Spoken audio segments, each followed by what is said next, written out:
Assalamualaikum warahmatullahi wabarakatuh. Perkenalkan, nama saya Hijriyah Sambut A41201175. Saya dari kelas D, program studi pendidikan guru sekolah dasar. Baiklah, langsung saja di sini saya akan mereview pembelajaran dari awal hingga akhir pada mata kuliah konsep dasar sains SD. Pada pertemuan pertama, kami membahas tentang kontrak dan pengantar perkuliahan. Pertemuan kedua yaitu hakikat sains. Hakikat sains, pengertian sains menurut para ahli. Yang pertama, Hardy and Flair, sains sebagai kumpulan pengetahuan, sains sebagai suatu proses, sains sebagai kumpulan nilai, sains sebagai suatu cara untuk mengenal dunia. Menurut Doran R. et al., sains ialah segala sesuatu yang dilakukan seluruh murid, mulai dari aktivitas ataupun bukan yang sudah mereka lakukan. Yang ketiga, Webster, New College Dictionary, sains merupakan semua pengetahuan yang dicapai melalui studi atau praktek atau pengetahuan yang memiliki kebenaran dan pengoperasian ilmu, misalnya yang diperlukan dan diuji melalui metode ilmiah. Selanjutnya, hakikat sains pada dasarnya yaitu sains adalah ilmu pengetahuan atau kumpulan konsep, prinsip, hukum, dan teori yang dibentuk melalui proses kreatif yang sistematis melalui inquiry yang dilanjutkan dengan proses observasi. Nah, pertemuan ketiga, ciri-ciri makhluk hidup dan keanekaragaman. Ciri-ciri makhluk hidup: memiliki protoplasma atau sel, mempunyai bentuk dan ukuran, melakukan aktivitas kehidupan seperti tumbuh dan berkembang, metabolisme, berkembang biak, bergerak, membutuhkan energi, melakukan adaptasi, memiliki sistem transportasi, peka terhadap rangsangan, homeostasis, dan sistem regulasi. Selanjutnya, keanekaragaman makhluk hidup. Biodiversitas atau keanekaragaman biologi atau hayati adalah jumlah dari semua jenis binatang, tumbuhan, jamur, bakteri, dan organisme yang hidup di atas bumi dengan variasi habitat di mana mereka tinggal. Biodiversitas atau keanekaragaman hayati dalam pemanfaatannya mencangkup semua bidang dari produksi makanan sampai ke riset medis. Manusia di dalam hidupnya menggunakan sedikitnya 40.000 jenis binatang dan tumbuhan sesuai untuk memenuhi kebutuhan sehari-hari. Lanjut, pertemuan keempat, makhluk hidup dan lingkungannya. Tidak ada makhluk hidup yang bisa memenuhi kebutuhan hidupnya sendiri, termasuk manusia. Makanan manusia berasal dari tumbuhan dan hewan. Sementara itu, hewan peliharaan tidak dapat hidup dengan baik tanpa bantuan manusia. Hubungan antara makhluk hidup dengan lingkungannya dapat digambarkan sebagai berikut: individu, populasi, komunitas, ekosistem, biosfer. Lanjut, hubungan antara makhluk hidup. Hubungan erat yang khas antara dua jenis makhluk hidup yang hidup bersama disebut simbiosis. Ada beberapa jenis simbiosis. Yang pertama, simbiosis mutualisme, simbiosis yang menguntungkan kedua belah pihak. Yang kedua, simbiosis komensalisme adalah simbiosis yang keduanya tidak ada pihak yang diuntungkan ataupun dirugikan.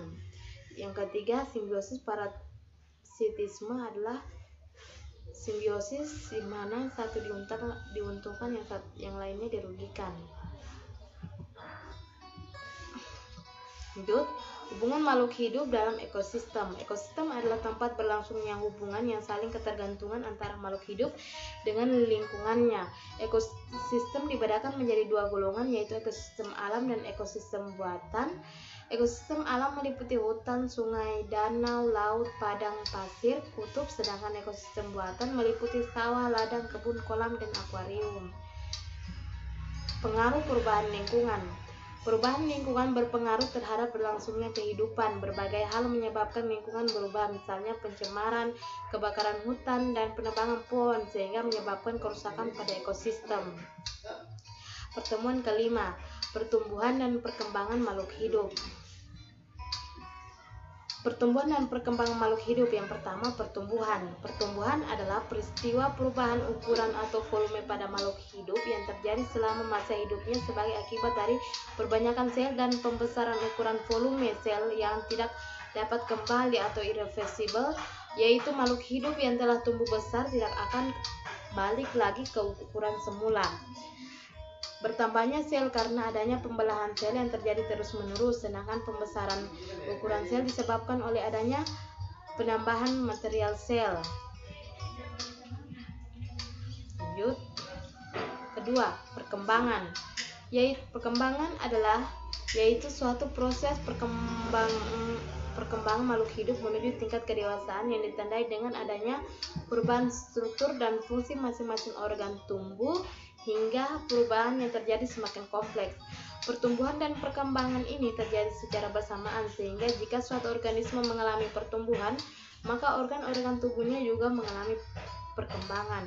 Contoh, proses pendewasaan dari balita hingga menula, proses menetasnya telur hingga dewasa, dan keluarnya akar dari biji saat berkecambah. Perbedaan pertumbuhan dan perkembangan. Pertumbuhan dapat diukur secara kuantitatif karena mudah diamati. Ada perubahan jumlah dan ukuran, dapat dinyatakan dengan angka, grafis, dan sebagainya. Perkembangan tidak dapat dinyatakan dengan kuantitatif, melainkan secara kualitatif karena terjadi perubahan menuju tingkat kedewasaan atau pematangan organisme. Faktor yang mempengaruhi pertumbuhan dan perkembangan. Faktor yang pertama, faktor luar seperti air dan mineral, kelembapan, suhu, cahaya. Yang kedua, faktor dalam, faktor yang berasal dari individu tersebut. Yang pertama, faktor hereditas. Faktor hereditas ditentukan oleh gen yang terdapat pada kromosom yang berada di luar inti sel. Gen berfungsi sebagai penentu sifat pada setiap makhluk hidup yang diwariskan dari induk kepada anaknya. Yang kedua, hormon. Lanjut, temuan ke-6 tentang struktur tubuh manusia.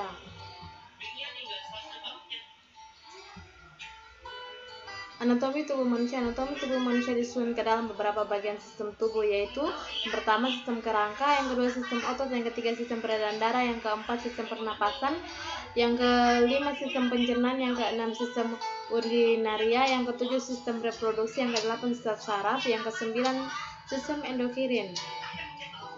Nah, pertama sistem kerangka.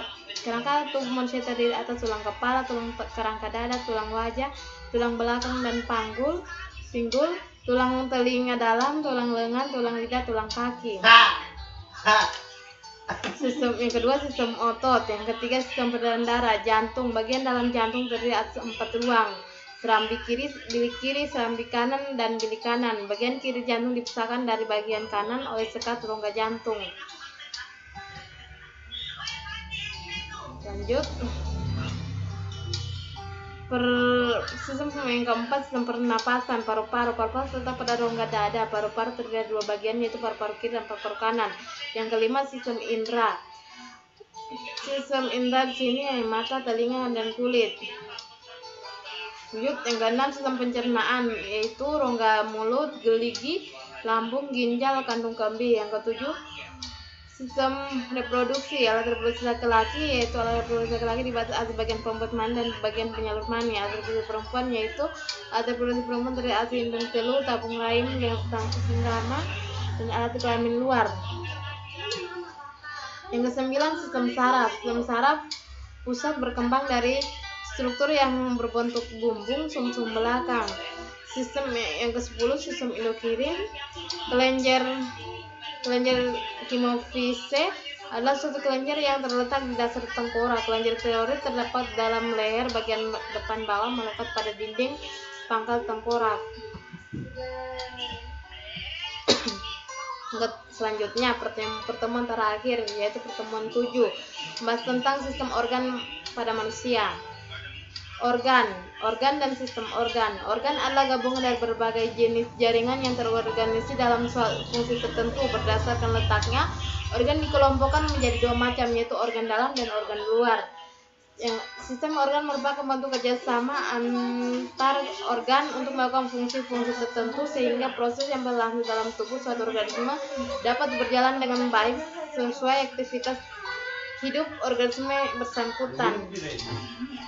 Sistem organ tubuh manusia dapat dikelompokkan menjadi 9, yaitu sistem saraf manusia, sistem otot, sistem pencernaan, sistem pernapasan, sistem saraf, sistem endokrin, sistem reproduksi, sistem ekskresi, dan sistem sirkulasi.